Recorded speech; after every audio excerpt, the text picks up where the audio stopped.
Hi, welcome back to my channel. My name is Rose, and today we're gonna do something very scary. And it involves this. I look so white. Jeez, I just put suntan lotion on because we're going surfing. I'm already in my wetsuit, and literally my face looks really weird. Sorry, didn't think of that before I started filming. It involves this thing, the Monstera that I got as a cutting from Emily as a gift. She is super lovely, Bird from Foxhill on Instagram. And it involves this.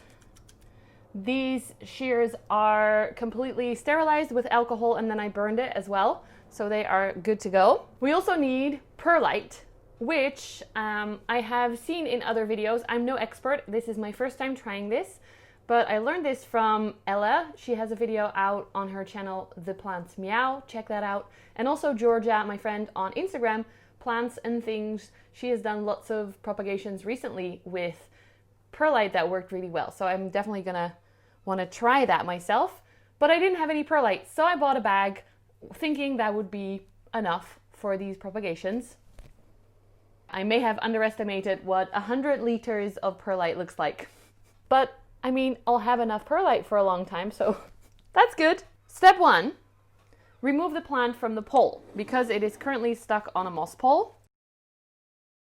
I decided to use my fancy camera again for once because I haven't in a long time and I really appreciate the quality. So let me know if you prefer it or if you are okay with footage from my phone, which is this footage. I am filming on both because if I am gonna do what I'm about to do, I don't want to have footage that's not in focus because I can't do it twice. Right, removing the moss pole. So it's actually pretty sturdy, as you can see. And this guy has rooted quite a lot in... Hello. Here's my face. Focus on that. So, stupid thing. The stem is quite sturdy and it has actually rooted into the soil here. So I might leave that node growing in the pot. Maybe you can see better on my phone. Hey Chris, hold on, my friend's here. Sorry, my friend came to pick up his pink princess baby that I gifted him for his birthday. Let's get this started. So this node is gonna stay in the pot with the mama plant. I'm not quite sure about the bottom node, so I think I'm gonna leave this one in here as well as the mother plant, and then this and this is gonna come out and go into perlite. Ready? Step 2. I'm super chaotic today. Find the internodal spacings, the bits in between where the nodes are, where the leaves grow from. Figure out which one you're gonna cut. I've already decided because it has quite clear internode spacings here. This top part, I'm gonna leave 2 leaves on at least, but this does not have an aerial root yet, so I'm gonna leave this one on as well. And I'm gonna kit this back here. Let's start with that, so that we can get it off the pot. Woo! 2 roots. I'll show you on here as well. 2 big roots on this and beautiful leaves. So I'm gonna let this dry out for a few hours while I go surfing, and then I'm gonna pot it up. So I'll just put that down here for now. Next one is this one. I cut pretty close to the node, by the way. I don't advise that. It's okay. So that is the next one. This is already rooted in here, so that's gonna stay. This one, right there. This has a tiny little leaf, so that's really cute, and an aerial root. This one also has to dry out. Well, they all have to dry out now, but this is what's left of my pot. It looks a little bit sad because this aerial root is so long, but I'm gonna give it a little stick so that it stays up, hopefully, like this. There we go. So there are 2 plants in this pot now. Hopefully they will all start to grow very quickly. But for now, I'm going surfing. We're letting this dry and I'll be right back. 3 hours later. I'm back from surfing and the plants look like they have dried. So step 4 is it step 4? Yes. To prepare the pots. And I've got myself this glass vase. I don't know if you can see that. That fits nicely with the aerial roots of the top cutting, which is huge, and you can almost not see it in the frame, but there will be enough space for it to grow. And then this one is actually really small, so I got it a tiny vessel, which is one of my glass cups that I'm using. That fits in quite nicely. get the vessels ready, but also get the perlite ready. For perlite, it is important to know that the dust that comes off it is not good for your health. I think it's carcinogenic, very good word. I don't know if that's the thing, but it is bad for your health if you breathe it in. Especially moving the dust from this huge bag that I got into a smaller, more practical bag. I was very careful to keep my head away and to do it outside actually, where there was a lot of fresh air. Super important that you also do that. Then I decided that it would be a good thing to get the perlite wet, to get the last bits of dust off it. While rinsing it off in my beautiful new kitchen, I actually accidentally didn't close the bag completely that it was in. So now my whole kitchen is covered in perlite.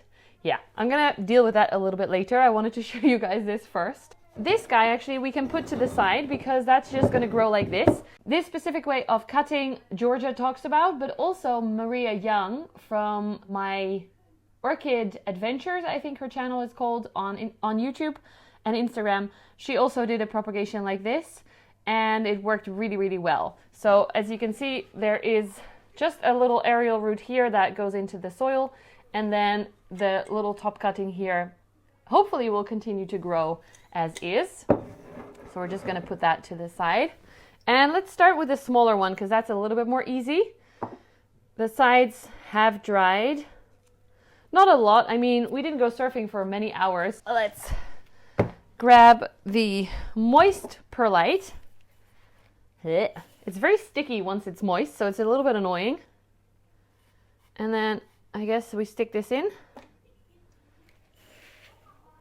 Like I said before, I have not done this before. I have no idea what I'm doing. I'm just testing out someone else's theory. Because actually I didn't even tell you yet, but my first Monstera deliciosa cutting was a very, very expensive top cutting with 3 leaves. Basically like the one that I've got now actually. Oh, that actually fits quite nicely. But yeah, it was pretty similar to the top cutting we have today, except I let it rot and die because I didn't know what I was doing yet. This was last year when I was first starting to discover aroids. And yeah, it was an interesting time.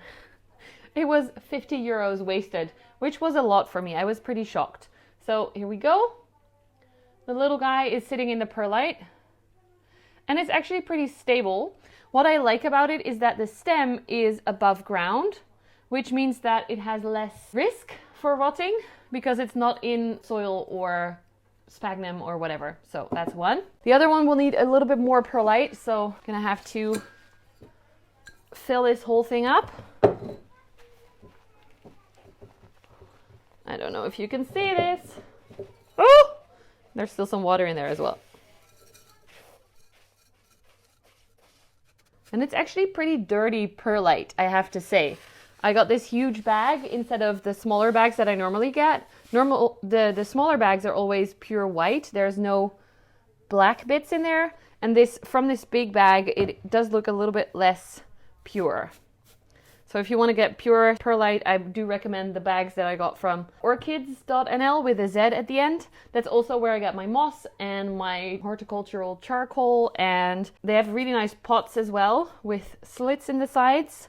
That order is coming soon. But yeah, if you just want a huge shit ton of perlite, then this works. So I guess now we stick this in. I don't know.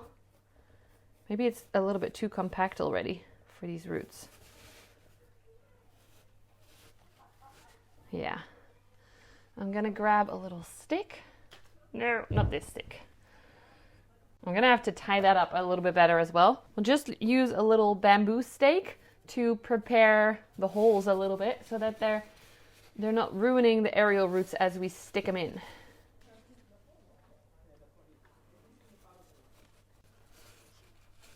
Yeah, there we go. Perfect. I'm trying to make sure that I'm not covering up the edge here of the cutting. Looks a little bit funky. And a little bit wobbly because it's such a big cutting. But hopefully this is gonna even out and start to grow roots and then it will steady itself. So there we go. So this is it for now. I'm gonna let these sit and hopefully they will start to root very soon and I'll be able to see it because I'm using glass vessels. I am super excited and scared, and yeah, thank you for allowing me to do this, because without making a video about it, I would have not been able to do it. I wouldn't have had the guts, but I wanted to test myself and see if I have improved in taking care of these beautiful plants. And if it works out, I'll have cuttings to share with my friends and family. Thank you so much for watching. I hope you enjoyed this video. If you did, give it a thumbs up and comment below which plant you have had issues with rooting and if you ever tried rooting them in perlite. I will update you on these soon.